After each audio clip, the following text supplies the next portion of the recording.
porque isso está sendo feito meio que sem controle, sem fiscalização. Então, não está sendo feito nada para que haja uma diminuição no desmatamento no Brasil. Quem está lembrado foi no ano passado, foi esse ano, nós tivemos uma queimada, é uma forma de desmatamento, que a fumaça chegou aqui em São Paulo, a ponto de deixar a cidade escura. 3 horas da tarde parecia final da tarde, certo? Então, a gente pode citar esses fatores como responsável pelo desmatamento, né? E a gente sabe que é importante termos a natureza, né? Termos o meio ambiente em preservação. Afinal de contas, a gente não sabe se cura de remédios estão em plantas que não foram estudadas ou em animais. É necessário também por conta de uma questão de umidade, de formação de chuva e entre outras coisas que a gente vai estudar mais à frente, tá bom? O Brasil, por sua grande extensão, é um grande produtor de alimentos. Como eu falei, o Brasil tem muita área sendo utilizada para a agricultura, para a plantação de alimentos e também de carne, também a pecuária. O Brasil exporta muito isso. A agricultura e a pecuária são grandes responsáveis pela entrada de dinheiro no Brasil, porque é o que o Brasil vende para fora, certo? Mas essa prática está ameaçando alguns biomas, como é o caso do Cerrado, da Mata Atlântica e da Floresta Amazônica, ok? Também a gente pode citar como exemplo de dano ambiental que o homem pode provocar ao meio ambiente na construção de uma usina hidrelétrica. Sim, a geração de energia por usina hidrelétrica é considerado menos nocivo em comparação a outros, né? Porque não polui, certo? No entanto, quando se constrói uma usina hidroelétrica, se inunda uma área muito grande, né? Então, essa área inundada é a área coberta, certo? A floresta ou a vegetação vai ficar submerso a essa água represada, né? Então, isso daí também acaba eliminando animais, plantas, árvores que ficam submersos a essa água, ok? Também podemos dizer que outra coisa que gera também muito impacto ambiental é a poluição do ar.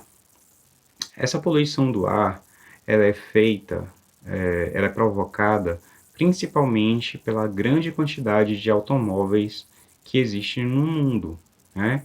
Um país como o Brasil tem uma quantidade de automóveis muito grande. A cidade de São Paulo tem quase 6 milhões de habitantes, ou, perdão, quase 6 milhões de automóveis. Isso é um número muito grande, né? Isso daí acaba provocando que uma grande quantidade de poluentes é suspenso no ar, certo? As indústrias também, muitas delas, são poluidoras, tá? Existe regulamento ambiental, mas nem todas conseguem reduzir ou deixar de emitir poluentes no ar, tá?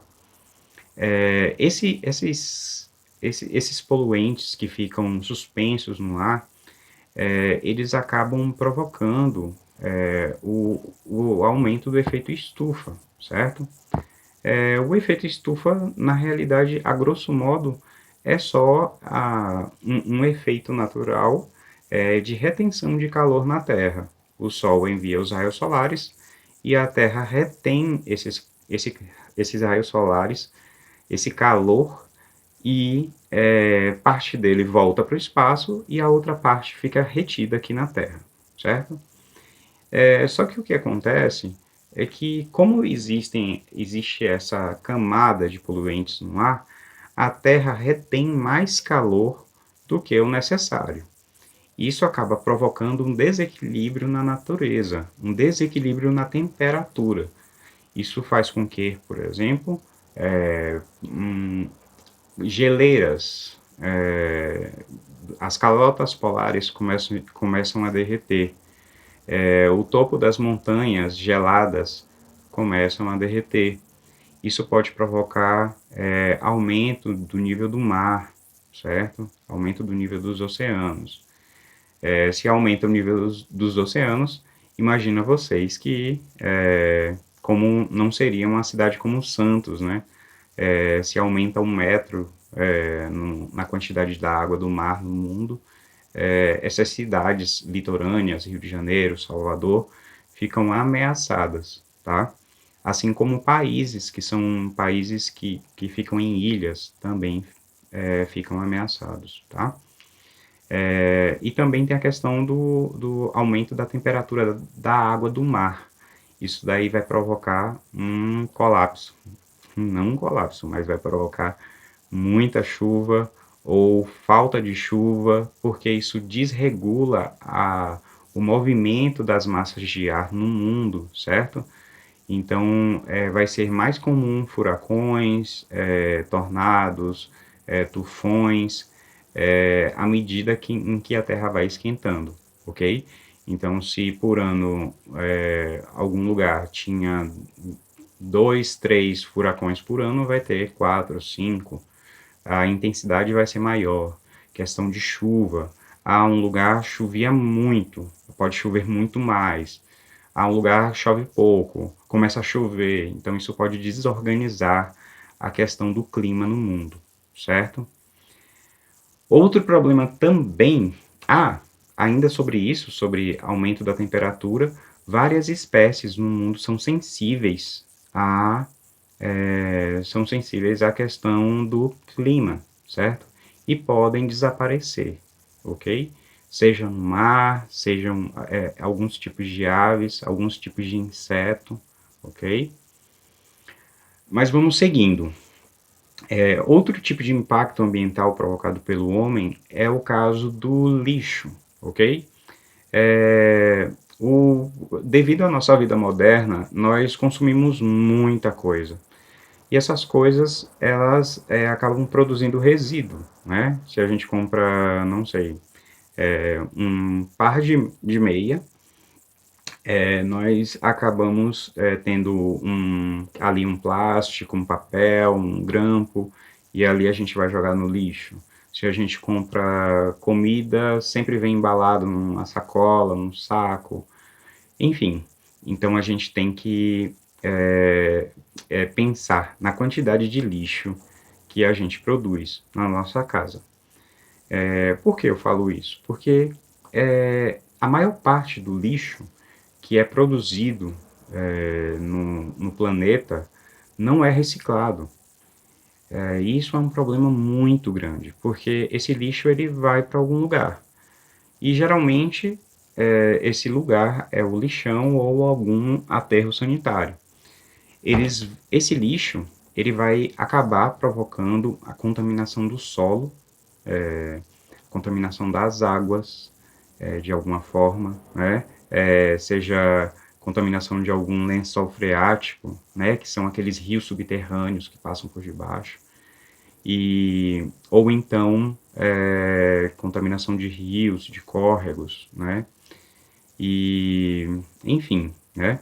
A gente pode citar vários outros tipos de contaminação, né? De impactos ambientais provocados pelo homem, como o caso de rios e córregos por lançamento de esgotos em tratamento, poluição dos mares, poluição sonora que afeta muitos animais, entre outros, tá? Então, por enquanto, é isso. A aula ficou maior do que eu imaginava. Mas vocês têm 2 semanas para ver essa aula, ok? Então, a atividade que eu deixo para vocês vocês vão pesquisar, certo? Pesquise na internet, no Google, como o homem pode diminuir os impactos ambientais. Cite 3 formas de como o homem pode diminuir os impactos ambientais. Tudo bem? Então, espero vocês e comentem se vocês gostam desse tipo de abordagem, de aula, e assim a gente pode melhorar. Se vocês tiverem dúvida, vou colocar o meu número de telefone para que vocês falem direto comigo, certo? Eu respondo na hora da aula, ok? Tudo bem, então? Agradeço vocês pela paciência e pela audiência e até a próxima. Tchau, tchau.